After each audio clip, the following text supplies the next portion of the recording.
The Confident Heart, From Fear to Love. Chapter 5. Expanding Our Comfort Zone.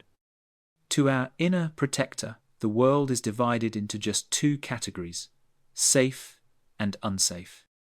However, to begin our journey towards a confident heart, we need a more detailed map. Envision your inner world as a vast, personal landscape divided into three distinct territories. The courtyard of our inner fortress is the first zone to consider, as it represents the comfort zone. This is the familiar, well-maintained area inside the walls. Here, routines keep everything predictable, risks are low, and the inner protector feels in complete control. It is a necessary hideaway for rest and integration. However, its boundaries are fixed.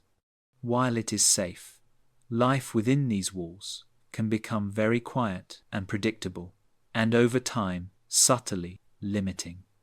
The very walls that were built to protect us can thus restrict our growth and aliveness.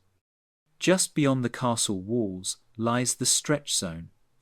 This fertile ground is a place of discovery. Here, we experience manageable uncertainty and mild discomfort, alongside opportunities for significant learning. In the stretch zone, we may feel nervous, but this feeling is often mixed with excitement and a sense of being alive. The aim of this chapter is to encourage you to take regular, conscious, and curious walks into this zone to gently expand your horizons again and again. Finally, beyond the stretch zone lies the overwhelm zone, the uncharted wilderness. This is the land where we encounter hard triggers and situations that are beyond our current processing capacity. Venturing here does not make us braver. Rather, it activates our nervous system, pushing us back into a reactive, ego-driven survival mode. This often reinforces our defenses, causing us to retreat further behind our walls. For the conscious explorer, the key is learning to tell the difference between the beauty of the stretch zone and the wilderness of the overwhelm zone. For example, a hugging meditation with someone we trust might be considered a classic stretch zone activity, whereas leaping into an intense, unfamiliar group dynamic, such as a naked tantric massage workshop with strangers, could be a overwhelm zone experience for a beginner. It is wise to know our own current boundaries and not force ourselves into a situation that feels violating. True growth requires building self-trust and expanding step by step without breaking in the process. The goal of our work together is to become gardeners of our inner world. Let's learn to take a step towards our borders, explore a small part of it, and, through this exploration, permanently integrate the new territory into our expanded comfort zone. The walls won't come down, but will simply and gently move outwards. How can we consciously take those first steps from the courtyard to the openness of the stretch zone? It's like going on an expedition. Of course, we want to feel safe. To illustrate this, let's consider the hugging meditation we mentioned earlier. For many of us, a hug is a brief, automatic social gesture that lasts a few seconds. The idea of holding a hug for 10 or 20 minutes can immediately trigger our inner protector's alarm bells. This makes it the perfect practice for the stretch zone. It's inherently safe, as you are, with somebody you trust, yet it challenges our deeply rooted social fears of prolonged closeness. It is a direct yet gentle way to show our nervous system that connection is safe. Through shared trust, it helps us to open our hearts widely. Let's go on this journey together and transform the fears of the ego into the curiosity of an explorer. The experience begins before the hug, when you set your intentions. This establishes the course for the expedition. The fear of the ego says, "This is weird. What will the other one think? What if this is misinterpreted?"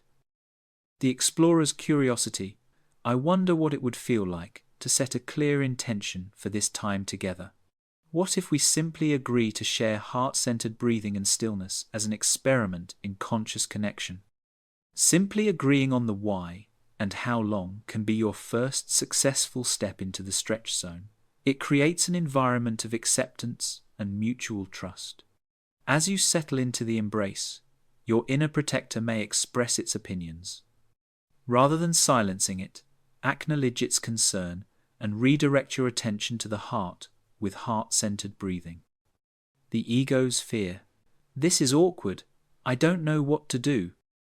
The explorer's curiosity. I wonder what I can feel if I stay just a moment longer. Can I feel my heart opening and expanding? Breathe in and out through your heart center as though your breath is flowing directly into the joined bubble of light that you are creating together.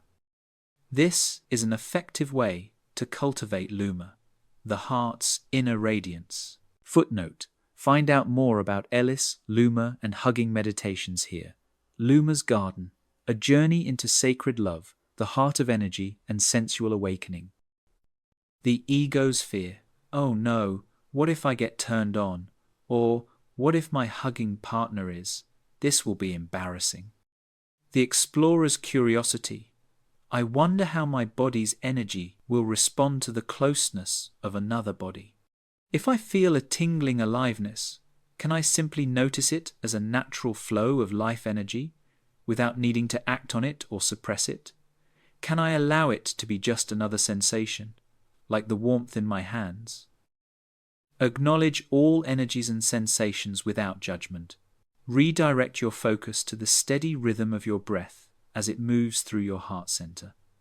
The aim is to be fully present with whatever arises. The ego's fear. This has been long enough. Are we done yet? I'm bored. The explorer's curiosity. What emerges after the initial restlessness passes? What does a deeper state of relaxation and heart opening feel like when I stop waiting for it to end? Surrender the need for the experience to be a certain way. Allow the hug to be exactly what it is in each moment. Of course, this practice is just one of many paths you could take. Your stretch zone might involve speaking up in a meeting, trying a new creative hobby, setting a boundary, dancing to imaginary music, or simply allowing yourself to be visibly emotional with a friend. We use the hugging meditation as our working example because it directly challenges the core fear of vulnerable connection. Whatever your chosen route, the principles remain the same. Set a clear intention, meet your inner fears with curiosity, and focus on the raw data of your here and now experience. The expedition does not end when your stretch zone experience has finished.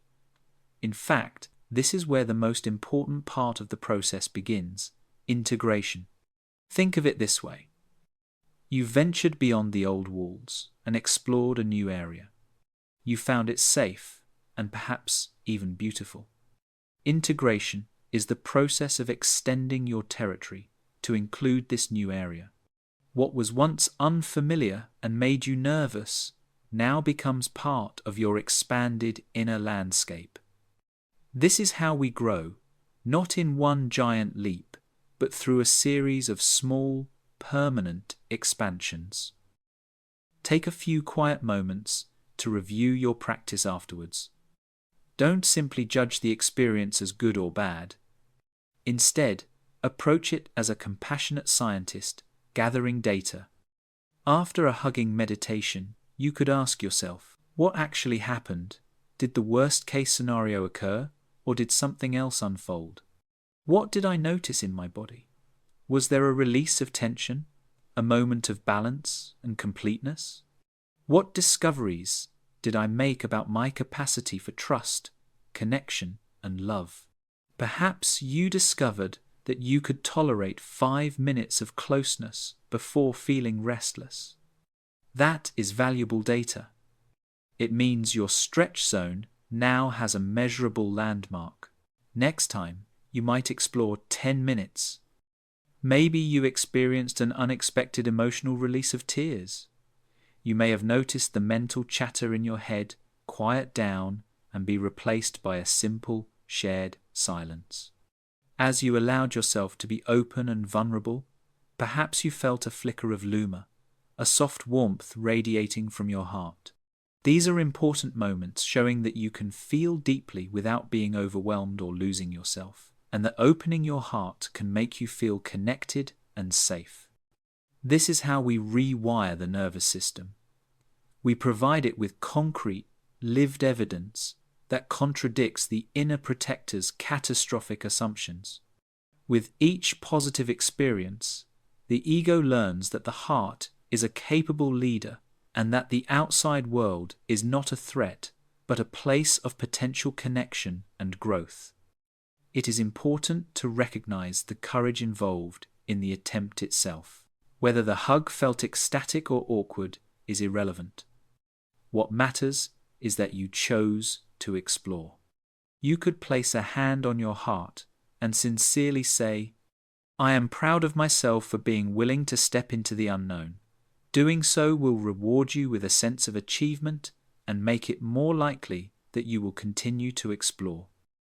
The confident heart is not built in a day, but in 1,000 small, conscious choices to step to the edge of your knowing, to explore with curiosity, and to integrate what you discover.